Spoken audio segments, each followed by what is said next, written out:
Cyber alert के प्रायोजक हैं केंद्रीय गृह मंत्रालय का Indian cyber crime coordination centre I4C।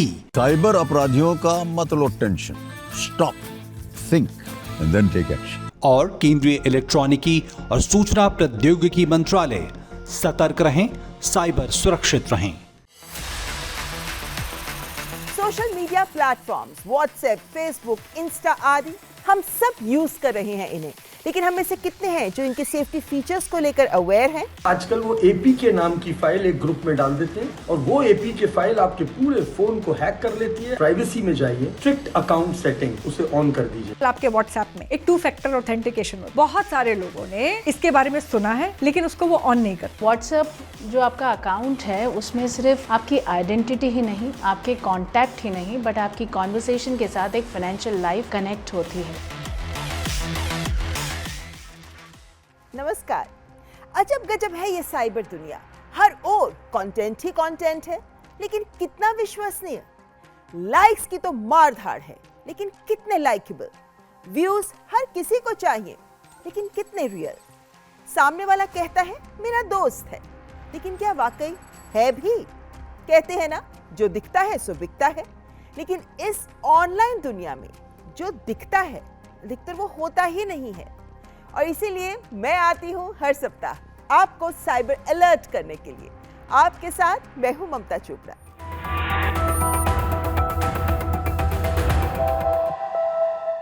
आप सब समझदार हैं, स्मार्ट हैं, लेकिन जब बात फोन की हो, प्रिकॉशंस की हो, अलर्ट होने की हो, तो हम क्यों मात खा जाते हैं? कैसे इग्नोर कर देते हैं उन अहम बातों को जो हमारे पैसे की, हमारी जिंदगी की सुरक्षा के लिए बहुत इंपॉर्टेंट है।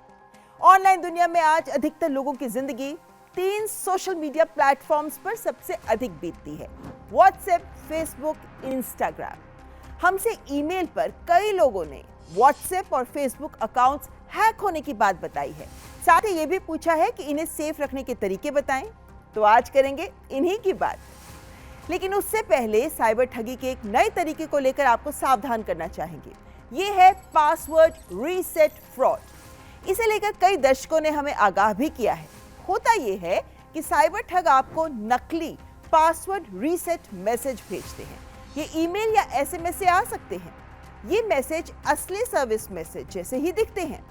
अगर आपने रीसेट नहीं मांगा और ऐसा कोई मैसेज आता है तो समझ लीजिए ये हैकिंग की कोशिश हो सकती है। ऐसे मैसेज अक्सर क्रेडेंशियल स्टफिंग की वजह से आते हैं। इसमें हैकर्स चुराए हुए यूजर नेम्स और पासवर्ड्स जो इन्हें डार्क वेब से भी मिल जाते हैं, वो इन्हें कई वेबसाइट्स पर आपको टारगेट करते हुए आजमाते हैं। अगर पासवर्ड मिल जाता है यानी काम कर जाता है, तो फिर वो रीसेट लिंक भेजकर अकाउंट पर कब्जा कर लेते हैं। कभी कभी ये नकली लिंक आपको क्लिक करने पर फिशिंग साइट या फिर मैलवेयर तक ले जाते हैं। नकली रीसेट मैसेज पहचाने कैसे, ये एक बड़ा सवाल है। देखिए, अगर आपने लॉगिन नहीं किया है कहीं पर, लेकिन आपको 2 फैक्टर ऑथेंटिकेशन का कोड, रीसेट ईमेल या एसएमएस मिलता है, तो इसका मतलब है कि किसी के पास आपका पासवर्ड है। कोई आपके अकाउंट में घुसने की कोशिश कर रहा है। पासवर्ड बदल डालें। अगर रीसेट मैसेज आपको कोई भी आता है तो साथ में आता है एक लिंक। आप इस लिंक पर क्लिक ना करें, सीधे आधिकारिक वेबसाइट या ऐप पर जाकर ही चेक करें कि रीसेट असली है भी या नहीं। आप अपने लॉगिन हिस्ट्री भी चेक कर सकते हैं अपने अकाउंट, जैसे Google, Apple, bank, social media. यहाँ जाकर भी आप देख सकते हैं कि कोई अनजान डिवाइस या लोकेशन तो नहीं दिख रही। मजबूत और नया पासवर्ड जरूर बनाना चाहिए। पुराना पासवर्ड दोबारा ना रखें।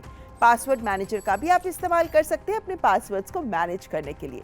और हाँ, एंटीवायरस से अपनी डिवाइस जरूर चेक करें ताकि मैलवेयर या स्पाईवेयर को पकड़ा जा सके।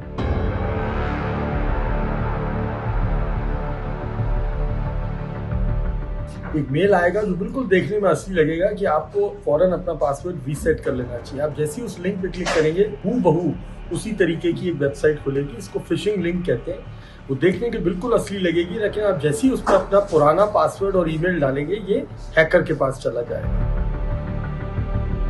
आज कोई भी कंपनी अगर आपको मेल भेजती है तो वो अपनी ऑफिशियल ईमेल एड्रेस से आता है। उसमें नो रिप्लाई शुरू में लिखा होता है, और या फिर उसी सोशल मीडिया के अंदर आपको एक बटन मिलता है ईमेल फ्रॉम द कंपनी। जहाँ पे आपको सिक्योरिटी मेल्स आते हैं। ऐसे किसी ईमेल पे, किसी लिंक पे आप क्लिक ना करें, ये एक फिशिंग लिंक हो सकता है। चलिए अब बात कर लेते हैं आपके सोशल मीडिया अकाउंट्स की। अब जो मैं बताने जा रही हूँ इसे आप व्हाट्सएप, फेसबुक, इंस्टाग्राम अकाउंट्स को सेफ रखने की एक कंप्लीट गाइड मान सकते हैं। शुरू करें सोशल मीडिया की पाठशाला।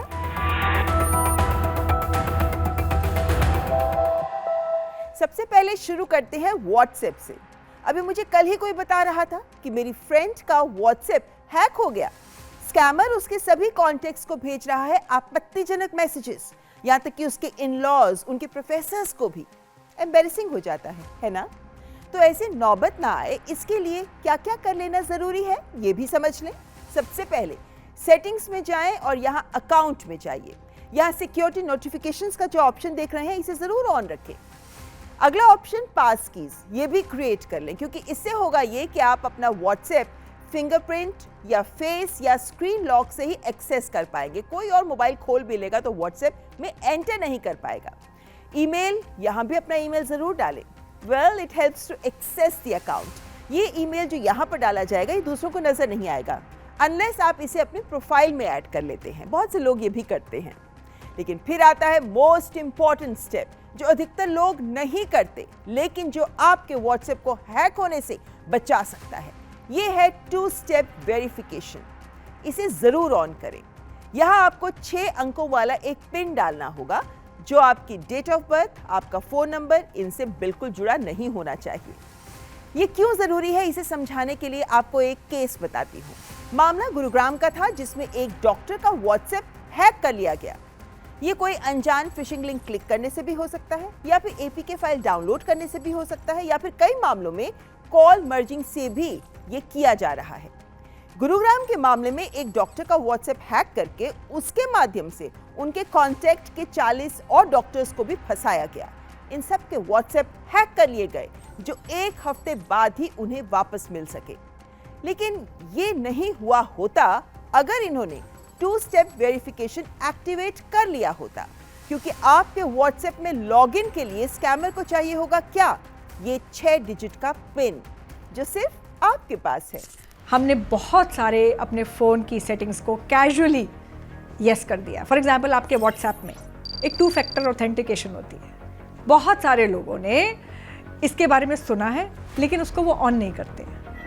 इट इज़ वेरी इंपॉर्टेंट कि जो भी हमारे सिस्टम पे, हमारे फ़ोन पे 2 फैक्टर ऑथेंटिकेशन है उसको हम ऑन करें। हम अपने सिस्टम को, अपने साइबर बिहेवियर को ऐसे देखें जैसे हम अपने घर को देखते हैं। जैसे हम अपने घर का ताला लगाए बिना सोते नहीं, वैसे भी अपने कंप्यूटर को लॉग आउट करे बिना या अपने सिस्टम को बंद करे बिना, कैमरा ऑफ किए बिना हमें नहीं सोना है। बिकॉज वो हमारे पे सर्वेलेंस करेगा रात को। हमें ये समझना है कि हमारे साथ हमारा परिवार भी कॉम्प्रोमाइज्ड है। समझ गए ना? तो सबको छोड़कर सबसे पहले इससे जरूर कर लीजिए, यानी अपने व्हाट्सएप में 2 फैक्टर वेरिफिकेशन जरूर एक्टिवेट कर लें। इसके बाद अकाउंट से वापस सेटिंग्स में जाकर आप प्राइवेसी में जाइए। प्राइवेसी में आपकी निजी जानकारी यानी आपकी प्रोफाइल पिक, आपका स्टेटस कौन देख सकता है, इसमें आप माय कॉन्टैक्ट सेलेक्ट करें तो बेहतर है। 3 ऑप्शंस है वैसे, लेकिन ये इसलिए क्योंकि इससे हर कोई इसे नहीं देख सकेगा, सिर्फ आपके कॉन्टैक्ट्स देख पाएंगे। प्राइवेसी में एक ऑप्शन है ग्रुप्स। ये भी बहुत इंपॉर्टेंट है क्योंकि आजकल लोगों को बिना उनकी मर्जी के किसी अनजान व्हाट्सएप ग्रुप्स में जोड़ दिया जाता है और निवेश संबंधित स्कैम्स इसी के माध्यम से हो रहे हैं। तो कोई आपको बिना आपके परमिशन के किसी ग्रुप में ना जोड़ सके, इसके लिए आप इसमें option only my contacts select करें तो बेहतर है। फिर आइए कॉल्स पर। इसमें ऑप्शन है कि आप अनजान लोगों की व्हाट्सएप कॉल्स लें या ना लें। इसे एक्टिवेट कर ले, इससे आप अनजान लोगों की कॉल्स नहीं ले पाएंगे। बहुत से लोगों के साथ जो डिजिटल अरेस्ट के मामले हो रहे हैं उनमें यह हेल्प कर सकता है। भला क्यों किसी अनजान व्यक्ति की व्हाट्सएप कॉल्स अटेंड की जाए, वो नॉर्मल कॉल भी तो कर सकते हैं ना। ऐप लॉक भी एक ऑप्शन है। इसे ऑन करने पर आप फिंगरप्रिंट, फेस जैसे आइडेंटिफायर से ही व्हाट्सएप को अनलॉक कर पाएंगे। वैसे मैंने देखा है कि अगर आप फेस को रखते हैं तो बहुत आसान हो जाता है। जैसे ही आप व्हाट्सएप मोबाइल आगे लेकर आते हैं, कैमरा आपका फेस पड़ता है और सीधा व्हाट्सएप खुल जाता है। एडवांस्ड ऑप्शंस भी हैं यहाँ कि अगर आप अपना अकाउंट सेफ रखना चाहते हैं तो अननोन अकाउंट मैसेजेस आप ब्लॉक कर सकते हैं। आपकी लोकेशन दूसरे लोग कॉल्स में ना देख पाएं तो आप प्रोटेक्ट आईपी एड्रेस भी सेलेक्ट कर सकते हैं। और अगर आपको लगता है कि आपकी साइबर सुरक्षा को खतरा है तो आप अपना व्हाट्सएप अकाउंट अधिक सेफ रखना चाहते हैं तो आप स्ट्रिक्ट अकाउंट सेटिंग्स भी सेलेक्ट कर सकते हैं। बहुत से लोगों को इनका पता नहीं है, लेकिन अब ये ऑप्शंस दी गई हैं। इसमें भी कई ऑप्शंस हैं, जैसे अनजान लोगों से आई कोई भी मीडिया फाइल्स अटैचमेंट्स ब्लॉक हो जाएंगी जब तक आप उन्हें सिलेक्ट नहीं करते क्लिक करके। अब स्टोरेज और डेटा में जाएं, यहाँ भी एक ऑप्शन है मीडिया ऑटो डाउनलोड। इसमें दी गई ऑप्शंस को ध्यान से देखें। मेरा सुझाव यही है कि आप मोबाइल डेटा, वाईफाई, रोमिंग सभी पर नो मीडिया ऑटो डाउनलोड ही सिलेक्ट करें ताकि अपने आप कोई भी फोटो, वीडियो या डॉक्यूमेंट डाउनलोड ना हो। मैंने बताया था ना, फोटोग्राफ्स, वीडियोस में भी मैलवेयर भेजे जा रहे हैं। ये सब अपने आप डाउनलोड ना हो, आपकी मर्जी से हो, इसलिए ये जरूरी है। ये सब करने के बाद अब आपका व्हाट्सएप सेफ है, लेकिन एज ए यूजर आपको अलर्ट तो रहना ही है। व्हाट्सएप जो आपका अकाउंट है उसमें सिर्फ आपकी आइडेंटिटी ही नहीं, आपके कॉन्टैक्ट ही नहीं, बट आपकी कॉन्वर्सेशन के साथ एक फाइनेंशियल लाइफ कनेक्ट होती है। ये कनेक्ट होती है डायरेक्टली आपके एक फ़ोन नंबर के साथ। इंडिया में व्हाट्सएप पे UPI connection, business communication, financial, banking, alerts, ये सारी कम्युनिकेशन जो हैं वो चैट के द्वारा शेयर हो रही हैं। तो स्कैमर्स को एक ऐसा प्लेटफॉर्म मिलता है मिसयूज़ करने के लिए कई तरीके से। हाल में ही हमने देखा कि व्हाट्सएप ने ही भारत के 9,400 अकाउंट को बैन किया क्योंकि ये अकाउंट कहीं ना कहीं डिजिटल अरेस्ट में यूज़ हो रहे थे। एडवांस सेटिंग के साथ आप बहुत सारी चीज़ों को रिस्ट्रिक्ट कर सकते हैं, लोकेशन, आईपी, यहाँ तक कौन सी फाइल, पीडीएफ वर्जन, ये भी चीज़ें आप बहुत कुछ रिस्ट्रिक्ट कर सकते हैं। चलिए फेसबुक की बात कर लेते हैं। फेसबुक डाउनलोड करने के लिए सबसे पहले आपको गूगल प्ले स्टोर या ऐप स्टोर में जाना होगा। किसी एपीके वेबसाइट या लिंक से इसे डाउनलोड ना करें। जब ऐप परमिशंस की बात आए तो इंस्टॉल होने के बाद केवल ज़रूरी परमिशंस दें। मतलब जो आपका कैमरा है, माइक्रोफोन, कॉन्टेक्ट्स, लोकेशन या स्टोरेज है, इसे सिर्फ आवश्यक हो तो ही दें। पासवर्ड ज़रूर मजबूत रखें और दूसरे ऐप्स में ये वाला पासवर्ड यूज़ ना करें। 2 फैक्टर ऑथेंटिकेशन ज़रूर चालू करें। इससे अकाउंट हैक होने का जोखिम काफ़ी कम हो जाता है। और लॉगिन अलर्ट्स तो ऑन रखने ही चाहिए ताकि जब भी किसी नए डिवाइस या लोकेशन से लॉगिन होता है आपके एफबी में तो आपको नोटिफिकेशन तुरंत मिल जाता है। ऐप लॉक भी ऑन रखें। आप फोन में फिंगरप्रिंट या फेस लॉक भी ऑन रखें। ऐप लॉक यूज कर सकते हैं आप। प्राइवेसी सेटिंग्स को मजबूत रखना बहुत जरूरी है। मतलब अपनी प्रोफाइल इन्फो आप फ्रेंड्स या ओनली मी पर ही रखें, पब्लिक नहीं। फोन नंबर और ईमेल भी पब्लिक ना रखें और ऐप को हमेशा लेटेस्ट वर्जन पर रखें, यानी इसे अपडेट करते रहें क्योंकि पुराने वर्जन में सिक्योरिटी वल्नरेबिलिटीज हो सकती हैं। कुछ वार्निंग साइंस पर आपको नजर रखनी चाहिए, जैसे अगर बिना कारण बार बार लॉगिन या लॉग आउट हो रहा है या फिर किसी अननोन डिवाइस से आपके फेसबुक अकाउंट में लॉगिन अलर्ट आ रहा है, अकाउंट से अपने आप कोई पोस्ट या मैसेजेस आपके दोस्तों को जा रहे हैं या फिर पासवर्ड अपने आप बदल रहा है। ये कुछ ऐसे साइंस हैं जो वार्निंग के साइंस हैं। क्या करना चाहिए इसमें? सिंपल, पासवर्ड बदल डालें, सभी डिवाइस से लॉग आउट करें, फेसबुक सिक्योरिटी चेकअप करें और आप प्लेटफॉर्म को भी रिपोर्ट कर सकते हैं।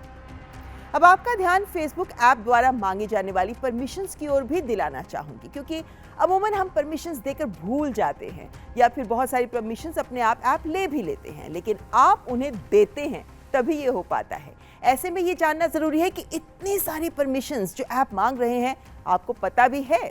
चलिए आपको बताते हैं। कुछ बेसिक परमिशंस चाहिए ही होती हैं, जैसे इंटरनेट एक्सेस करने के लिए, ऐप चलाने और डेटा सिंक करने के लिए परमिशंस ली जाती हैं। इसी तरह से कैमरास और माइक्रोफोन्स आपके फोटोग्राफ्स, वीडियोस लेने के लिए, स्टोरी पोस्ट करने के लिए या फिर वीडियो और वॉइस रिकॉर्डिंग्स के लिए यूज करते हैं। स्टोरेज, आपकी फोटोग्राफ्स, आपके मीडिया, इस सबको भी एक्सेस किया जाता है। फाइल स्टोरेज, मतलब आपने जो कंटेंट सेव किया है, जो डाउनलोड कर रखा है, उसके लिए भी परमिशन मांगी जाती है और ये इसलिए किया जाता है कि लोकेशन एड्स को टारगेट किया जाता है। कॉन्टैक्ट एक्सेस भी मांगते हैं, मतलब आपके दोस्तों को ढूंढने के लिए, उन्हें इनवाइट करने के लिए भी आपकी कॉन्टैक्ट लिस्ट की जरूरत होती है।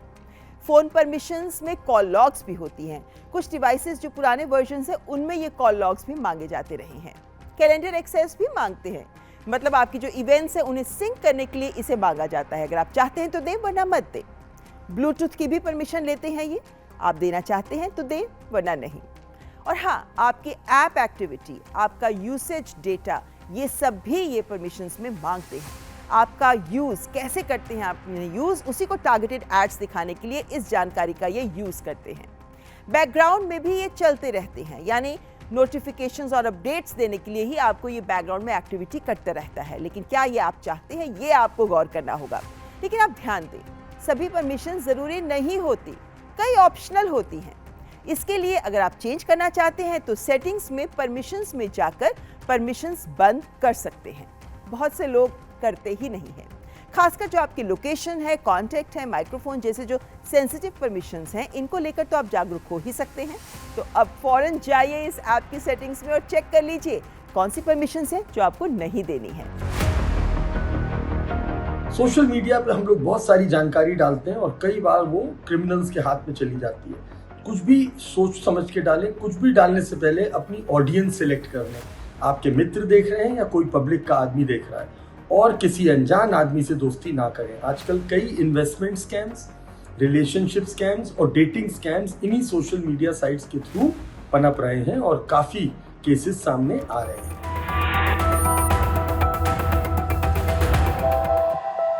चलिए अब इंस्टाग्राम के सेफ्टी फीचर्स पर भी ध्यान दे देते हैं। यहाँ पर आपको 2 फैक्टर ऑथेंटिकेशन ज़रूर एक्टिवेट करके रखनी है। प्राइवेसी का ध्यान तो रखना ही है, अपने अकाउंट को प्राइवेट रखें ताकि वही लोग आपकी पोस्ट, आपकी स्टोरीज देख सके जिन्हें आप दिखाना चाहते हैं। यहाँ पर एक ऑप्शन होता है ब्लॉक एंड रिस्ट्रिक्ट फीचर। अनचाहे लोगों को आप ब्लॉक कर सकते हैं, लेकिन जो रिस्ट्रिक्ट फीचर है इसमें आप मैसेज रिक्वेस्ट में जाते हैं, कमेंट सिर्फ उसी यूजर को दिखते हैं, यानी आप लोगों को रिस्ट्रिक्ट कर देते हैं। कमेंट्स कंट्रोल करने का भी ऑप्शन होता है यहाँ। ऑटो फिल्टर यानी स्पेसिफिक वर्ड्स को ब्लॉक करने का भी आप ऑप्शन यूज कर सकते हैं। कौन आपको डायरेक्ट मैसेज डीएम कर सकता है, ये भी आप कंट्रोल कर सकते हैं। सेंसिटिव कंटेंट कंट्रोल के भी ऑप्शंस यहाँ दिए गए हैं। गलत कंटेंट या यूजर को आप रिपोर्ट कर सकते हैं। यहाँ पर बुलिंग के खिलाफ भी कुछ फीचर्स दिए गए हैं। हैरेसमेंट को लेकर भी चेतावनी दी जाती है। तो ये सब अगर आप परेशान हो रहे हैं तो इन ऑप्शंस को यूज करिए। ऑनलाइन स्टेटस कंट्रोल भी इंपॉर्टेंट है, मतलब लास्ट सीन, कब आप आखिरी बार ऑनलाइन आए थे, इसको भी आप छुपा सकते हैं। 18 साल से कम उम्र के यूजर्स के लिए प्राइवेट अकाउंट अब डिफॉल्ट दिया जाता है। डायरेक्ट मैसेज एक्सेस को भी लिमिटेड किया जाता है और कंटेंट कंट्रोल के ऑप्शंस भी यहाँ दिए होते हैं। कई बार स्कैमर इम्पर्सनेट करता है आपको, आपके कांटेक्ट को रीच आउट करता है एक फेक आइडेंटिटी के साथ। कई बार वो एक फाइनेंशियल गेन के लिए करता है, कई बार वो आपकी रेपुटेशन डैमेज करने के लिए करता है, प्लेटफॉर्म को मिसयूज़ करता है।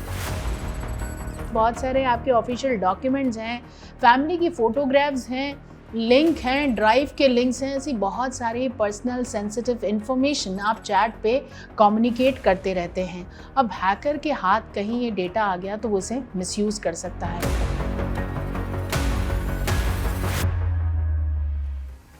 यहाँ बहुत इंपॉर्टेंट बात इंस्टाग्राम को लेकर और भी है, जिसे लेकर एक नया फीचर इंस्टाग्राम ने लॉन्च किया है। क्या है ये नया फीचर, बताएंगे आपको, लेकिन उससे पहले यहाँ रुकेंगे एक ब्रेक के लिए। आप देखते रहें साइबर अलर्ट।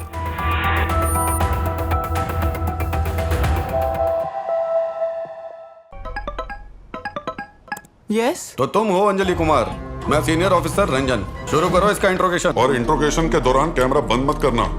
तुम्हारा अरेस्ट वारंट। तो कौन से टेररिस्ट ग्रुप से हो? Terrorist group? तुम्हारे पार्सल में जो ड्रग्स, फेक पासपोर्ट, वो कहाँ भेजे जा रहे थे? ये सब मेरा नहीं है सर। तुम्हारा आधार 4342 से एंड होता है। हाँ। इससे कई बैंक अकाउंट्स लिंक्ड हैं। मनी लॉन्ड्रिंग का भी केस है तुम पे। कोर्ट प्रोसेस के लिए बैंक अकाउंट लॉगिन करो और स्क्रीन शेयर करो।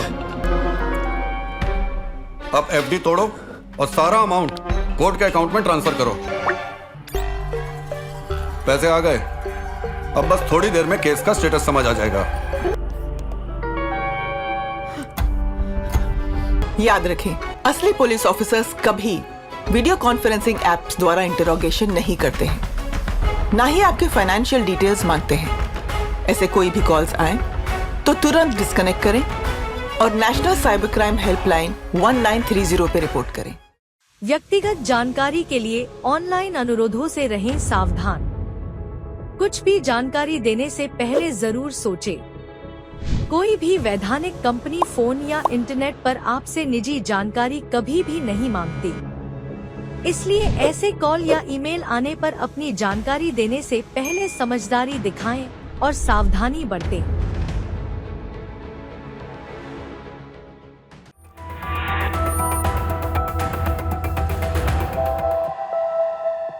ब्रेक के बाद आपका स्वागत। आप देख रहे हैं साइबर अलर्ट।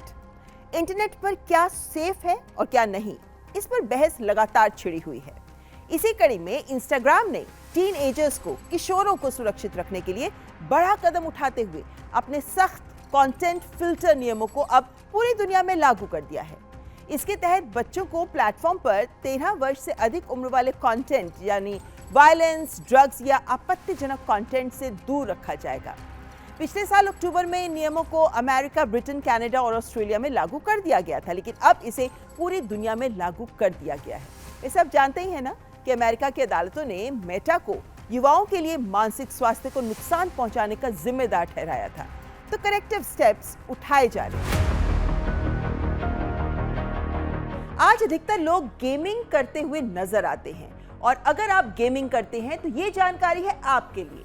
मई की शुरुआत के साथ ही लागू हो गए हैं गेमिंग के विशेष नियम। Promotion and regulation of online gaming act के रूल्स नोटिफाई हो चुके हैं। इनके अनुसार अधिकतर ऑनलाइन सोशल गेम्स को रजिस्ट्रेशन की जरूरत नहीं होगी, लेकिन इस एक्ट को लाया गया ताकि देश में बढ़ते रियल मनी गेमिंग सेक्टर पर इसे रोक लगाई जा सके और ई स्पोर्ट को बढ़ावा दिया जा सके। तो इन नियमों के तहत बनेगा एक regulator, online gaming authority of India. ये अथॉरिटी तय करेगी कि कोई गेम ऑनलाइन मनी गेम है या फिर ऑनलाइन सोशल गेम है या फिर ई स्पोर्ट कैटेगरी में आती है। ये जिन बातों पर निर्भर होता है उनकी जानकारी स्पष्टता के साथ इन गेमिंग पोर्टल्स को देनी होगी। ये अथॉरिटी निर्देश जारी कर सकती है, शिकायतें सुन सकती है और जुर्माना भी लगा सकती है। यूजर की सुरक्षा के लिए कई उपाय भी दिए गए हैं, जैसे आपको अपनी एज वेरीफाई करनी होगी, साथ ही जो पेरेंटल कंट्रोल्स हैं उन्हें भी एक्टिवेट करना होगा। गेमिंग प्लेटफॉर्म को एक इंटरनल मैकेनिज्म भी देना होगा ताकि यूजर अगर जरूरत पड़ी तो गेमिंग अथॉरिटी को शिकायत कर सके। साथ ही काउंसलिंग की सहायता भी दी जानी चाहिए और फेयर प्ले बनाए रखने के लिए भी जो मॉनिटरिंग मैकेनिज्म चाहिए होता है वो भी देना होगा ताकि कोई भी गेमिंग के दौरान चीटिंग ना कर सके। इन नियमों में इंपॉर्टेंट है डेटा लोकलाइजेशन। सोशल गेम्स या ई स्पोर्ट ऑफर करने वाले प्लेटफॉर्म्स को सारा डेटा भारत में ही स्टोर करना होगा। यहां रुकेंगे एक ब्रेक के लिए। आप देखते रहें साइबर अलर्ट।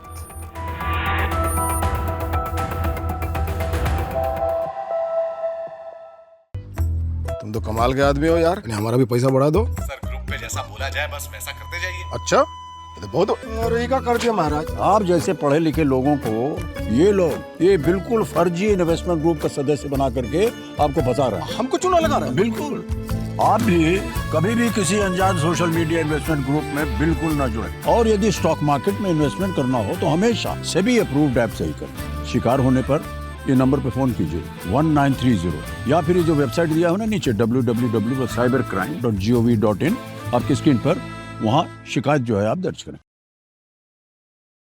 व्यक्तिगत जानकारी के लिए ऑनलाइन अनुरोधों से रहें सावधान। कुछ भी जानकारी देने से पहले जरूर सोचें। कोई भी वैधानिक कंपनी फोन या इंटरनेट पर आपसे निजी जानकारी कभी भी नहीं मांगती। इसलिए ऐसे कॉल या ईमेल आने पर अपनी जानकारी देने से पहले समझदारी दिखाएं और सावधानी बरतें।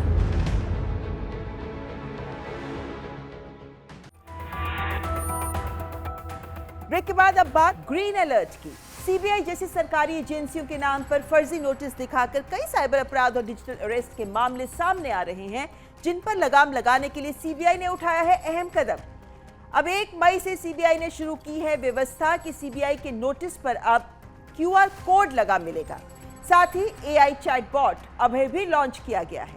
सीबीआई के नोटिस को इस चैटबॉट अभय में आप अपलोड करेंगे तो ये एक क्लिक में आपको बता देगा कि नोटिस असली है या फर्जी।